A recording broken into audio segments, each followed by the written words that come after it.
Welcome to All Power to the Developing, a podcast of the Eastside Institute, where social justice, human development, and community building come together.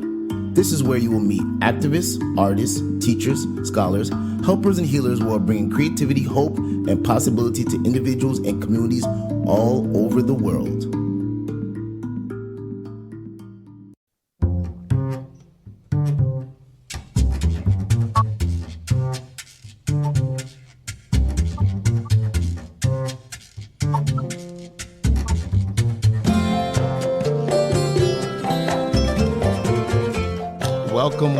Welcome everyone to this great episode of All Power to the Developing. We're so happy you could join us for this episode. This is your host, Desiree Wandan, Des for short. And today I'm actually joined by a great friend of the episode, a great friend of the podcast, our lovely own Dan Friedman. Hello, it's great to be here. As Des says, I'm Dan Friedman. I'm among many other things, I was a founder of the Castillo Theater some 40 years ago and served as its artistic director through many of those years. And our guest today, Bruno, and I go back at least a decade, and I consider him a dear colleague and friend. So I'm very excited that Des invited me to join this conversation. Yes. Thank you so much for being here, Dan. And our guest today, Bruno Freyssinet, the artistic director of Transplanisphére, an innovative political theater and arts organization based in Paris. Transplanisphére challenges and inspires by blending political discourse with dynamic artistic expression.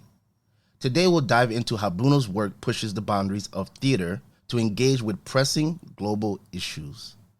Stay tuned as we uncover the stories behind their compelling projects and Bruno's vision for the future of political theater. Welcome to All Power to the Developing, Bruno. I'm fine. Thank you very much, Des. I'm happy to be with you, Dan, also. Yes. A little bit of a tongue twister there with everything. I want to start there. Transplanisphére, right? That is the name of the organization. How did you come up with that name? Where does that name come from? Is it a mixture of different words, different concepts? Talk to us about the name. Yeah, it's really a choice I made when I was a student, and it's the name of a kind of radio show I made with my fellow students at the theater school. I was in Paris like 30 years ago, and the story was a trip around the world, like a kind of a vision of the Jules Verne, very famous Tour du Monde, round the world tour in 80 days. And we made a kind of futuristic version of this tour that was called Transplanisphère. And when, like 2 years after, I had to create my first company, my first theater company after school to produce my first show, I was looking for a name, and finally I selected the name of my first show at school. So it's really connected to that. And the funny thing is that Transplanisphère in French really sounds like a trip over, like we have transatlantic, for example, for the first boats that was doing the crossing of Atlantics between Europe and United States. And Transplanisphère sound like traveling over the world. But actually, at this moment, I was really not thinking about doing project like this. I was thinking more about doing project in my home country, in France. But finally, a few years after, it sounds very relevant to have such a name for a company doing international projects. Yeah. Yes. When I first met you, I was impressed with the name because, for just that reason, it seemed clear that you wanted to travel, to connect the whole world, and a lot of your work since then has included that. So I think you grew into your name, I guess. Yes. Exactly. And for our audience, can you describe Transplanisphère's mission and how it blends politics with the arts? Okay, so it's I would say the last life of the company, because the company started at a casual theater company, but now Transplanisphère aim is to connect creativity, art, to political topics that has an international dimension. And so how we behave is that we both create shows, and we also create workshops. We create work processes, questioning political topics through a theatrical approach. So, of course, we are not scientists, we are not pure academic researchers, but in a way we do also our research on political topics like intercultural dialogue, like economical crisis, corruption and fraud, like many of those topics that really moved us since, I would say, 2010. We try to explore those topics through a creative pathway, including theater shows, but also theater practice with students, with sometimes even pupils. we have a very broad approach. And the idea is how to embody those questions, how to really leave those topics through a creative approach, and not only about debating or discussing, but really trying to play the roles, play the characters, imagine the different dimension of those stories of our times. And through this experience, I hope to make those aspects of our lives more positive and more inspiring than just suffering from it, especially when you talk about intercultural conflicts, or when you talk about crisis, or all those topics that may be a bit freaky today. So yeah, if you use creation to address them, I have the feeling that it's really a way, in a way, to frame them and to avoid being just a victim of it. Yeah, showing it from several different lenses, several different angles, the complexity of people, and not just what we see on the news of just this is what happened, this is how it is, this is where these people are, but showing all of those complexities in your work. Can you share a little bit about your journey into theater? What inspired you? Where was this? What initially got you into being into theater? Were you always this way from when you were young, or did you make some discoveries along your way? How did you get into all of this from the beginning? Well, I've been lucky enough to be raised in a family where people really was fond of theater. My parents was very fond of theater, even if they were not professional at all of this. They were teachers. Actually, they still live, but they are retired now.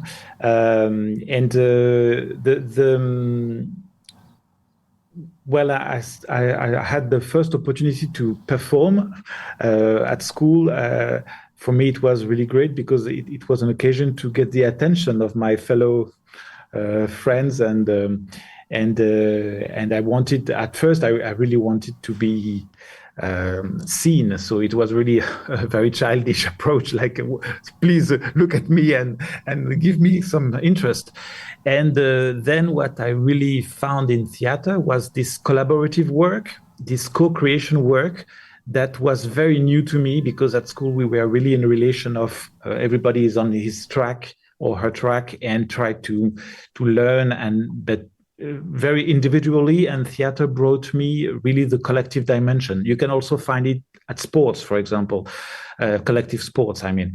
But for theater, it was really fascinating to me to discover that, okay, with a group of people, we could share our creativity and bring it on stage and show it to the community. After this, I felt really that I should explore more, and I had the chance to enter a national school, a theater national school, where you are really in a very immersive process for 3 years, doing shows, meeting different professional artists and learning a lot. And for sure, after this, and after doing some personal proposals to the groups I was working with in the school, I realized that it was really the direction I wanted to take. I mean, imagine projects and then trigger collaboration, trigger a kind of platform of inspiration to then realize theater projects. So yes, this is really the origin of this. You often refer to collaboration, Bruno. What are some examples of who you collaborate with, and why is it important to you? So it really depends on the period of my work, but I would say that collaborating is at the beginning is with authors. For example, as we did together, Dan, years ago, when I had the pleasure to invite you to join a team of authors, and at that time you wrote for a project, you wrote a short plays for us about this question of identity in Europe in relation to migration. And it's basically most of the time it starts with words, with writing. But for example, recently I collaborated with a choreographer, and his way to write is not with words; he's writing with his body. So it's a very different approach. But yeah, it starts most of the time with the collaboration. Starts with people that may possibly respond to some proposal, or that has a proposal I can respond to, and then because of this exchange, we build up something together that is unique because it's made of the crossing of our imaginations and inspirations. So for me, this is really collaboration. I learned to make a difference with cooperation. That is for me a good thing also, but more like everybody brings a brick in the building, and every bricks makes something, but it's not so much based on exchange. It's more based on combination and accumulation. So when we do projects today, for example, sometimes we cooperate with people, like I bring this, you bring that, and these two elements combined make something. Or if we collaborate, it's more like really we try to build up something based on our inspirations, but the result really is completely new, is completely the result, the achievement of the combination of our inspirations. Yeah, thanks for mentioning that project. It was One Land, Many Faces, and you brought together playwrights from the United States, from Belgium, from Congo, from Germany, from Hungary, and we all spent a lot of time working together and then visiting different cities in Europe and creating a collective play. So that, I think to me, that was a beautiful example of the collaboration you're talking about. And some of the pieces that are being created, are they being created using more themes or things that are influenced from your personal background? Are you drawing from news stories, major news stories that are occurring, personal stories of people in particular neighborhoods, geographic areas of Europe, France, or is it a fusion of different things? How do you choose which particular things you choose to tackle in these pieces? Yeah, it's a very interesting question there. So where we start from, at the very beginning, my work was pretty personal and intimate. But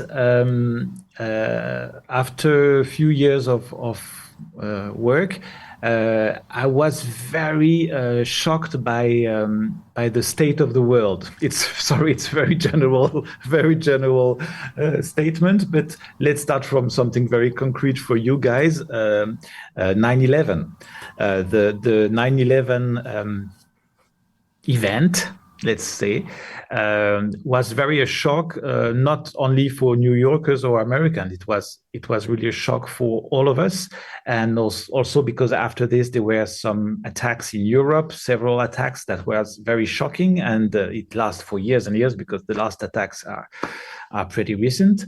And at this moment, I really I was moved emotionally. I was moved in my in my mind about okay, what future are we building up? And so I felt the need to address it in my theater work. So at this moment, it was not about my story, but it was about the story of the world.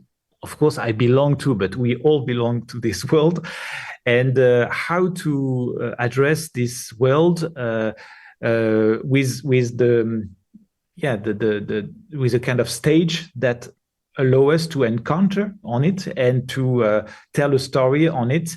Again, as I said at the beginning, as a way to, in a way, cure our anxiety, our fears, and to really put words, put images, put our energy and creativity on very political and disturbing topics.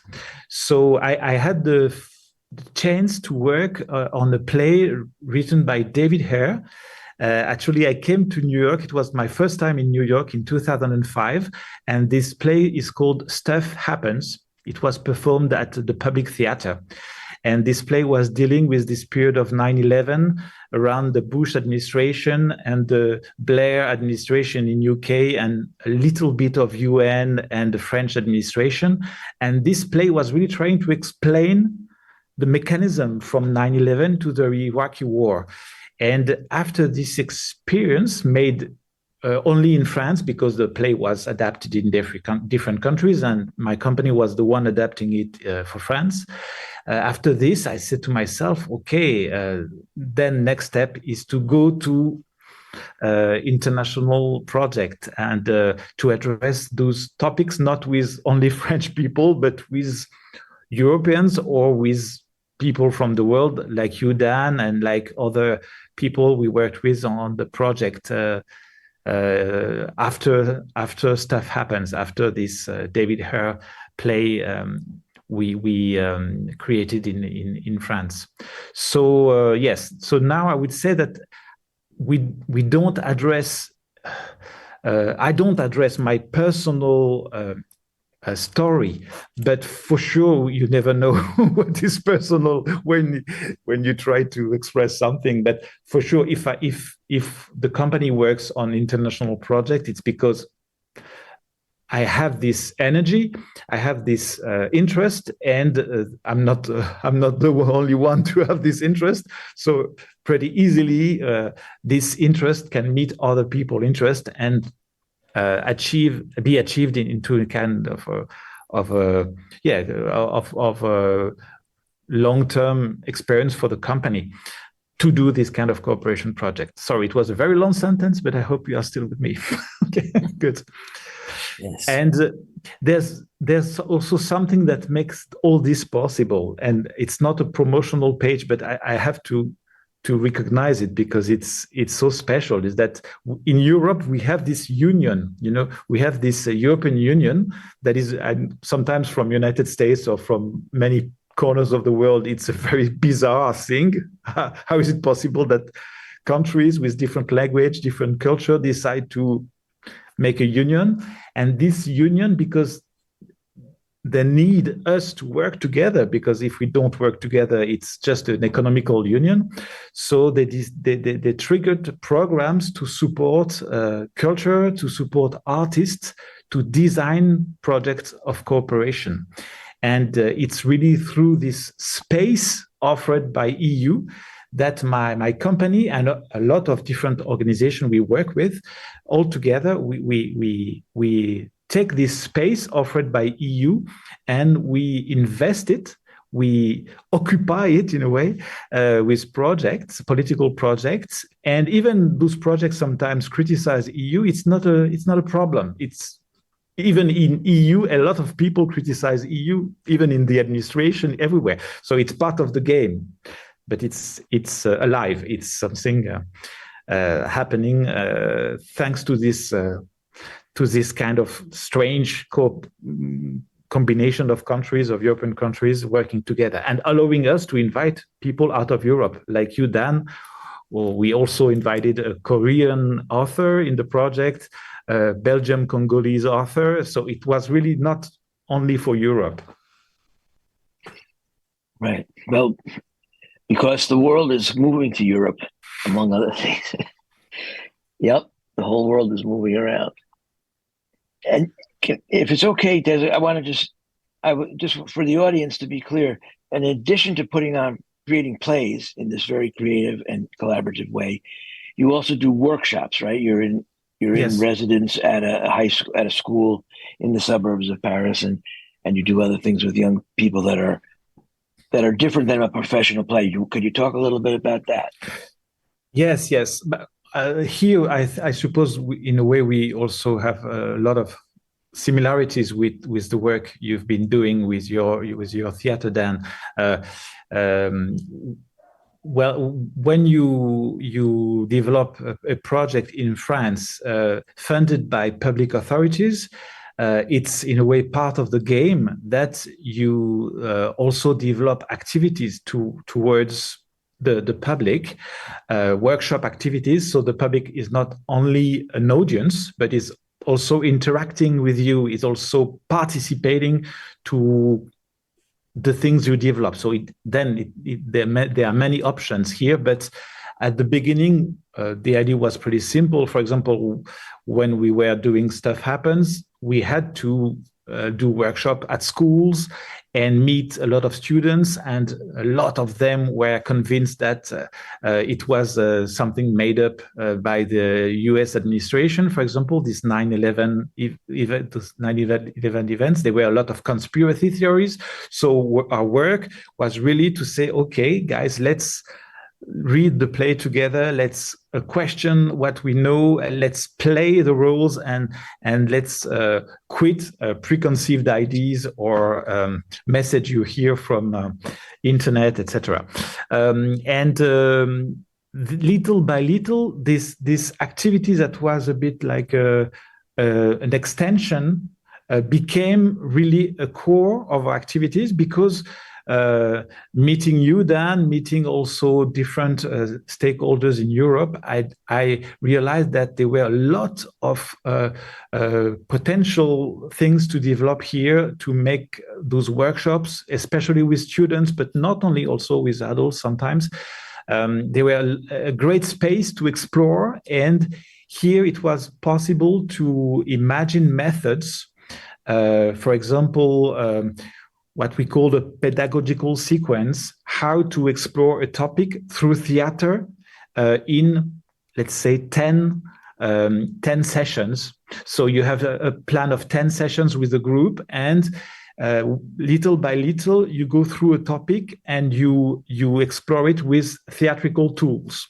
For example, forum theater, that is very famous worldwide, but there are also other techniques you can use to really offer participants not to just watch something, but really to interact, to play, to have also this pleasure, very, very simple pleasure to express, to have fun with other people, and then to have a very more physical, a very more emotional relation to art and to theater.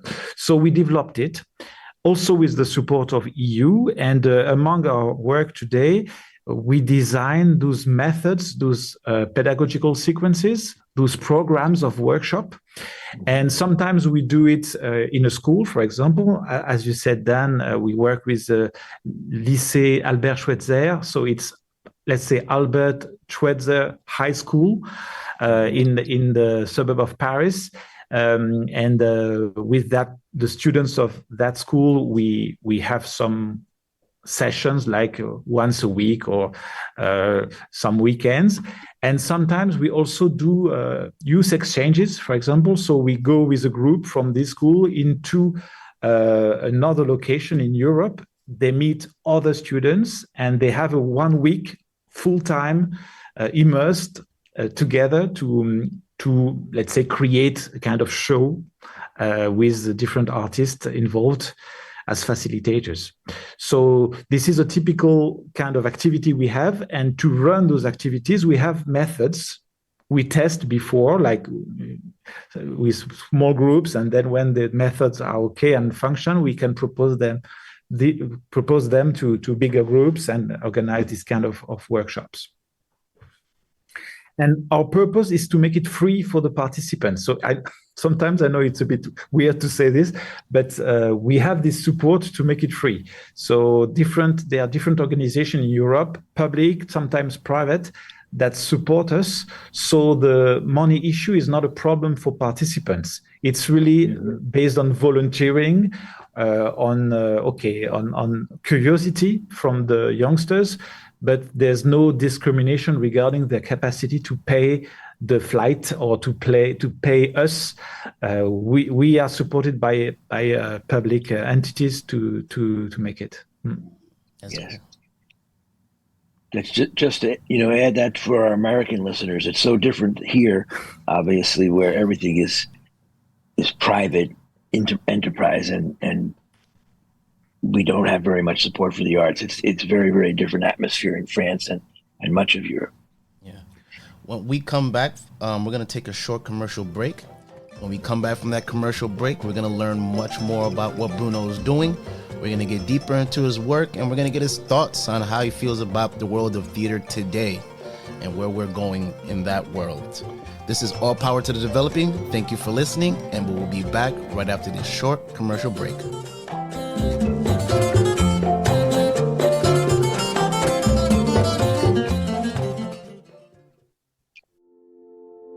Hi, I'm Melissa Meyer, Associate Director of the Eastside Institute. Welcome to All Power to the Developing. I hope you're enjoying today's conversation. In each episode, we introduce you to some amazing performance activists, play revolutionaries, and developmentalists from around the world who talk to us about their creative grassroots efforts to build a better world. If you like what you hear, please follow and share the series. You can find us on Amazon, Spotify, and Podbean. We'd love to hear your comments and ideas. Like everything at the Institute, the growth of All Power to the Developing depends upon the people who create it and benefit from it. We hope you're one of them. Thanks for your support, and now back to our conversation.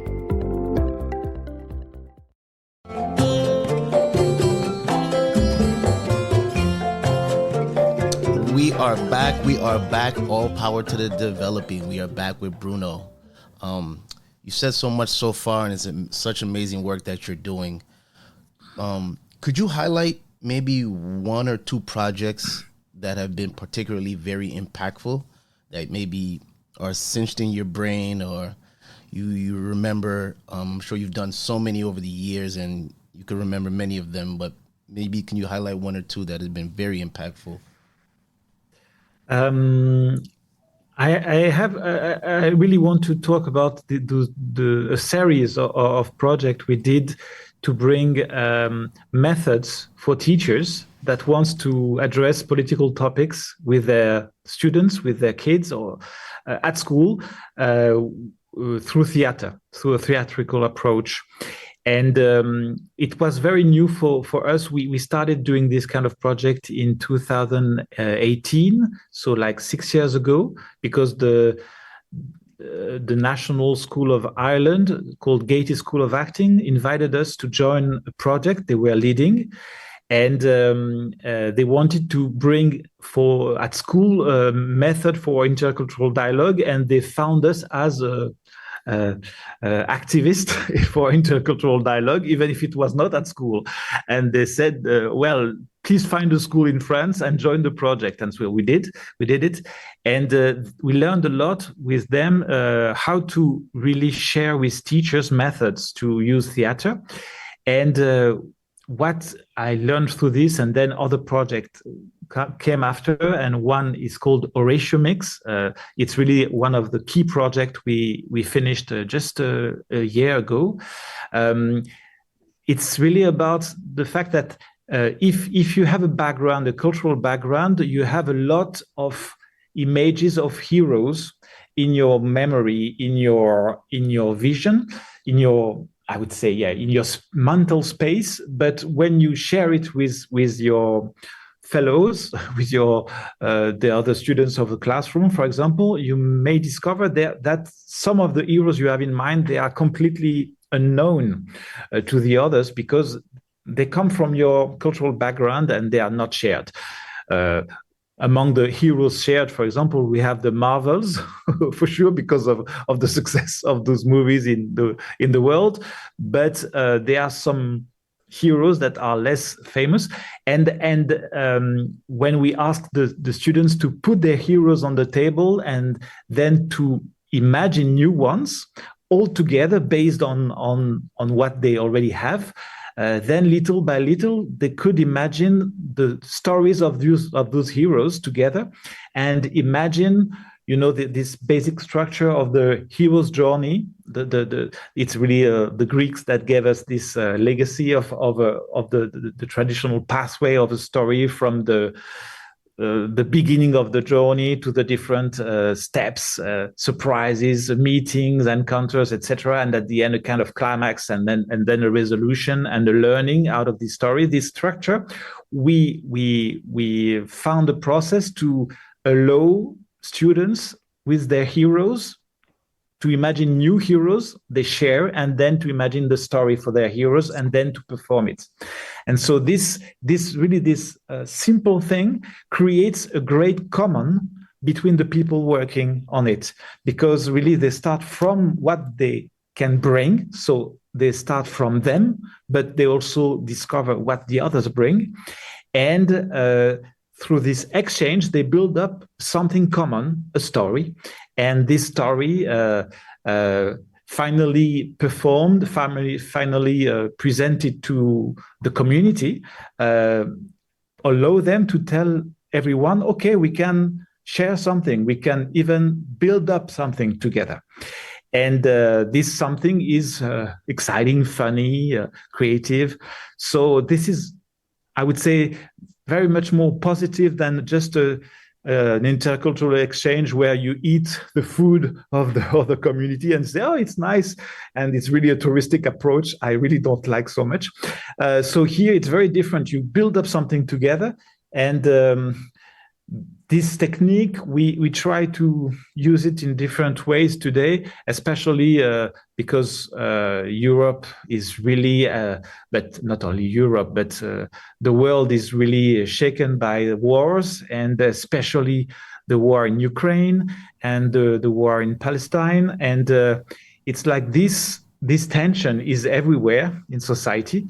And so it's really, we feel that it's really time especially for students, to imagine their own stories that create common. And on the contrary of some position of youngsters that thinks that they have to choose a camp and they have to endorse the position of one camp, even if they are not born there, or they have no common roots. So here it's really how to write together a story, develop characters, develop a pathway, and then have this happiness to share it to the community. Bruno, throughout this podcast, you've spoken so much about collaboration. You just described such an amazing process right there. But you make it sound very seamless and very, very easy. I can't imagine it is that easy and seamless. I can imagine there's several complexities. I can imagine taking several different types of people's stories and people coming from different backgrounds, different income backgrounds, different racial backgrounds, religious backgrounds, that there are maybe several challenges with this. So how is that? What are some of the challenges taking elements from so many different places and bringing them together to create this?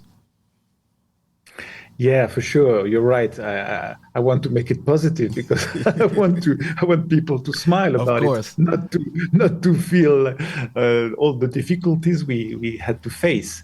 I have a nice little example to tell you. It's about a previous project. The topic was about reconciliation and how to reconciliate, especially when with somebody else, with the other, with whom you have a terrible drama as a people, not as an individual. And so this project was called Rec On, because it was also about recording, but about reconciliation. And we were working with Turkish people, with Armenian people, and with Germans. And so the French-German reconciliation is like an old story now, even if there are still some little tensions. But okay, now we are in a peaceful relation for years and years. But Turkish and Armenian has a very difficult relation because of the genocide that took place at the beginning of the 20th century in the Ottoman Empire. And this genocide never has been recognized by the Turkish authorities.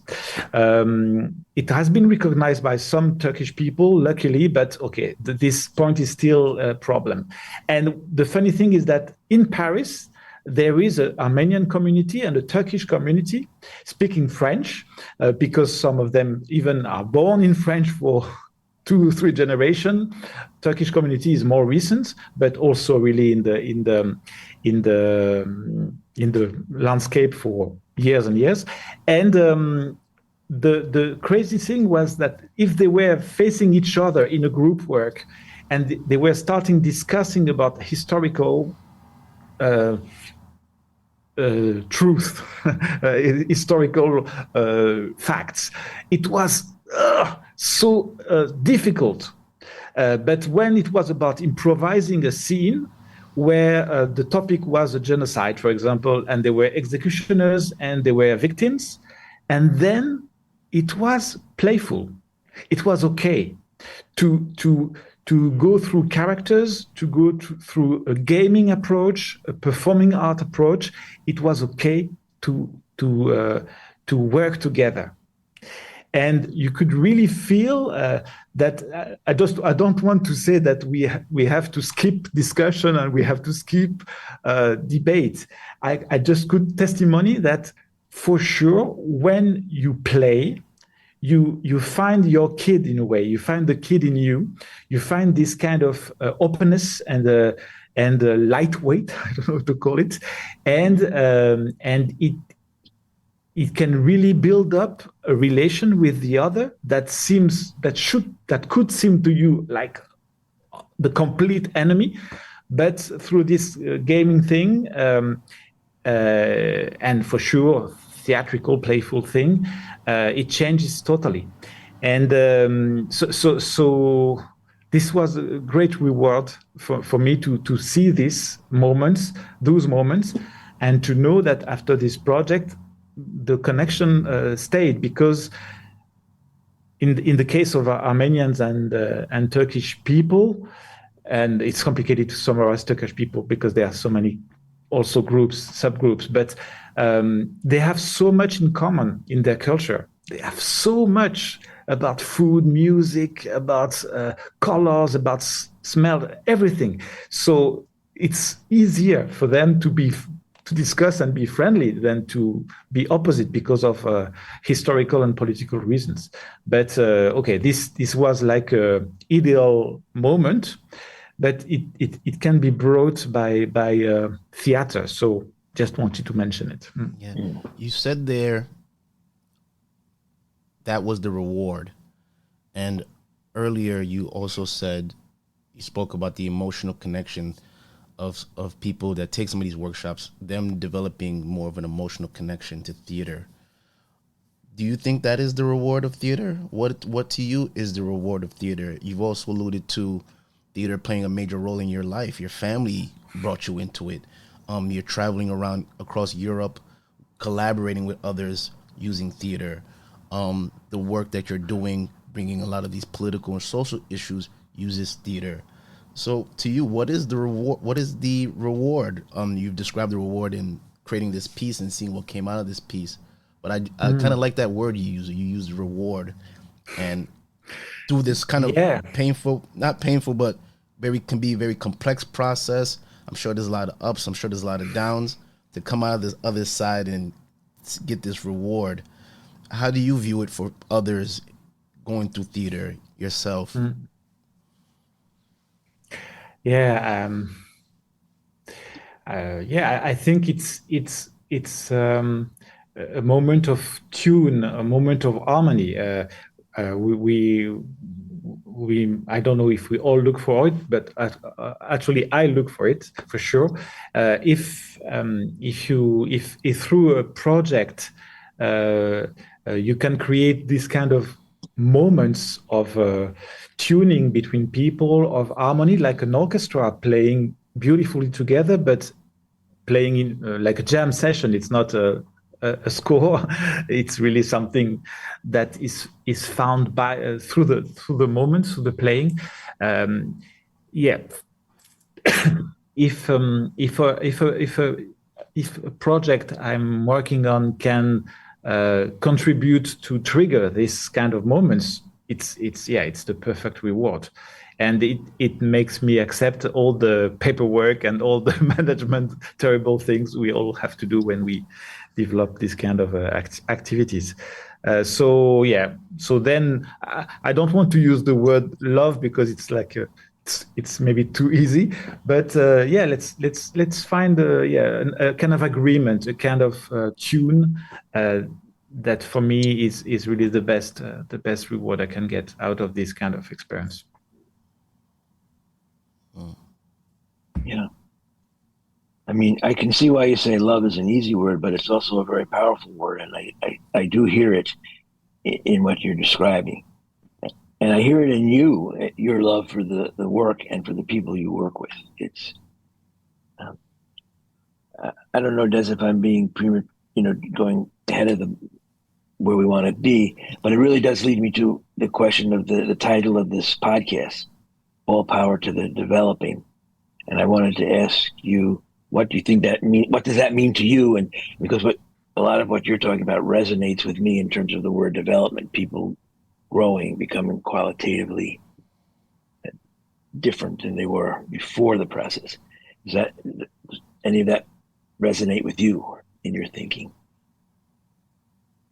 Yeah, actually, then I don't want to say that everyone should do it, because we all do regarding what we are attracted to. But this idea of developing is really constantly animating my body and my imagination. I like this idea of exploring things I don't know, and learning through this, and living. But living, I mean, vibrating, like feeling intensively my life. So I totally endorse your title. Let's go to kind of today. I mean, you've already kind of described what you're working on today and some of the projects you've worked on, working in the high school in the suburb of France. But let's talk about theater today. The days of kind of the black box theater and the red curtain are evolving. People are using theater in so many different ways, and also people are using several different innovative techniques in theater. Everything from projection machines to photos, and I've personally seen it myself different times and said, "Wow, this is a lot different than what I thought theater was maybe 20 years ago." Going to some plays as a student at school. Where do you see theater? I know Europe is very big with innovation, technological innovations and different innovations. Where do you see the world of theater today and ongoing into the future? And do you like the direction it's going? Do you have a preference in a direction you would like to see it go? And kind of just your thoughts about the realm of theater today and some of the things you see, and how you not compare to your own work, but how you view it in relation to your own work. Okay. Let me first open a door that is already open. There are multiple ways to do theater, for sure. So I like to watch theater that is completely different from what I do. So it's really, I don't want to see the theater as what I like. I would say regarding technique, I was very fond of technical installation, and I made a lot of projects using interaction with images, etc. And but today I'm really coming back to very simple things. Because there are already a lot of fascinating works regarding technical projects, technical scenery, technical props, installations. So what I want to put things in another way, in a way. What I really fear today is that we are experiencing a period of time where extreme right is rising everywhere in Europe. And we know that every public speech saying that it's absurd to be following those ideas, that doesn't work. Right. My I would say my interest now would be maybe to create theatrical projects that can address an audience that doesn't go to theaters. I'm developing now a very lightweight production about the story of a Chadian choreographer. His name is Taigi Ahmed, and he has a fascinating story. And I want to do a documentary play about his story as a dancer and a choreographer. He's almost 50 years old, so he has a long story. I think that this play and this story could be super inspiring for the people that will see it to counterbalance, in a way, all their fears about the other, all their fears about the one that have a different color skin, for example. And so I think that at this position, I have a better chance to make a little difference than regarding any public speech that maybe nobody, except the one that are already convinced, nobody will hear. So yes, today this is really what I have in mind.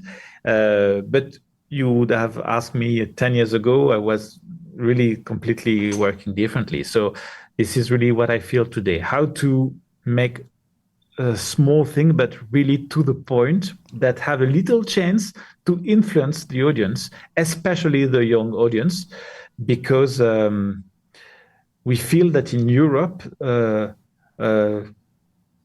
years ago, it was really the extreme right was more a topic for grown-up people, and now it's coming to youngsters, and it's really impossible to understand for me and to admit. So I want to address them and try to convince them that there's another way to consider the world. Yeah, very important. Thank you so much for sharing that. Bruno, you've been in this work for so many years. You described some of the challenges, you described some of the processes. What words of maybe encouragement do you have for others that maybe want to do something similar, use politics, or maybe want to do something different, but use theater to impact people, use theater to teach people, use theater to build community? Of course, you said that you're out in Europe, and particular arts and things are funded and supported in a particular way, but it may not be the same for others. But there are still challenges in what you do regardless. What words of encouragement or words of resiliency could you share with others that may want to go down this road, or maybe already in this road or feel that they may want to stop or slow down or give up? You seem that you've persisted. You seem that through the challenges, through the innovations, through different things happening, through the EU being developed, that no matter what, you've tried to continue to push this work.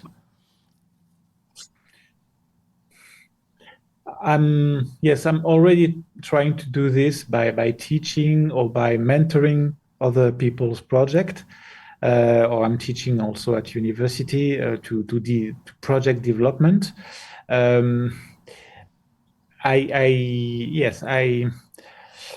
I have the feeling that it's such an energy to mobilize, to invest, that the main thing is to find people to work with.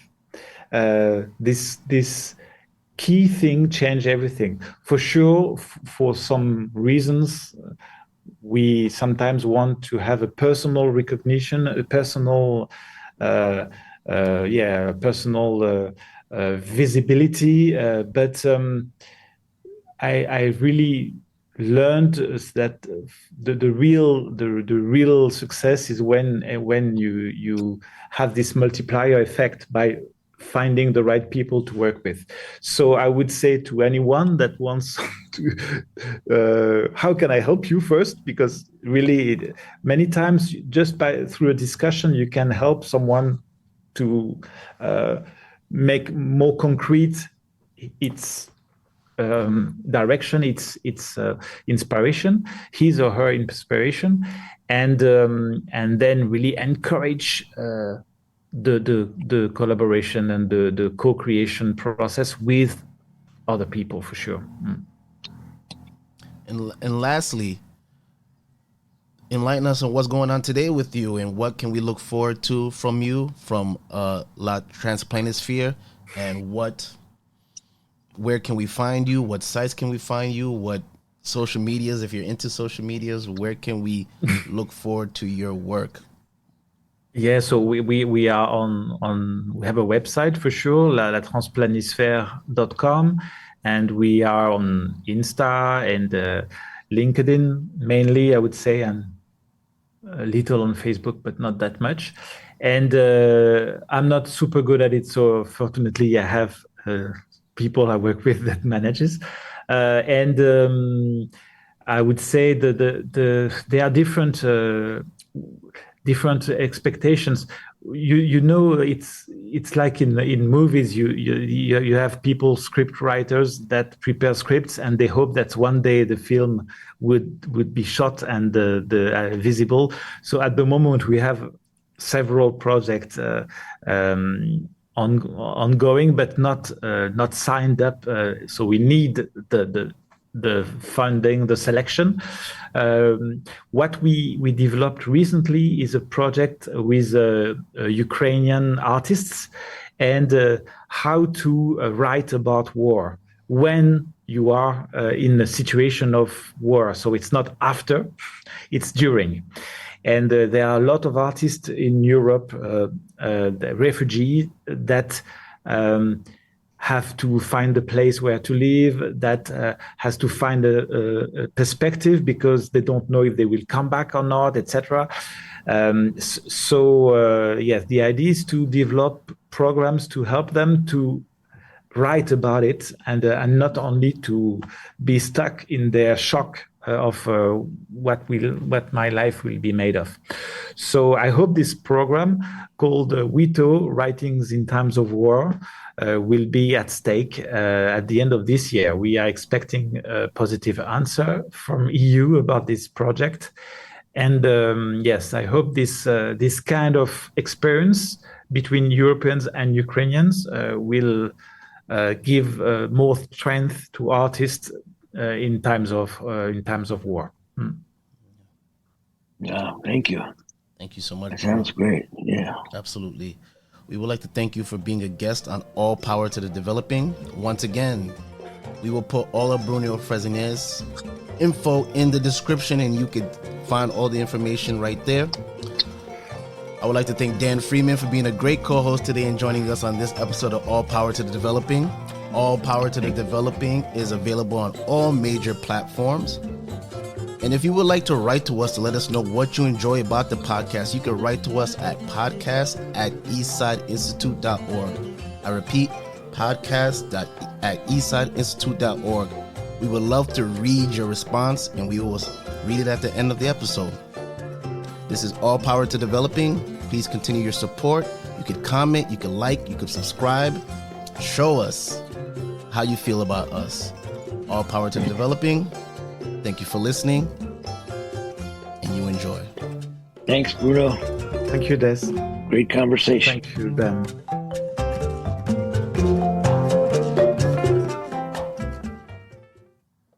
All Power to the Developing was made possible in part by Growing Social Therapeutics, the Baylor Wolf Fund.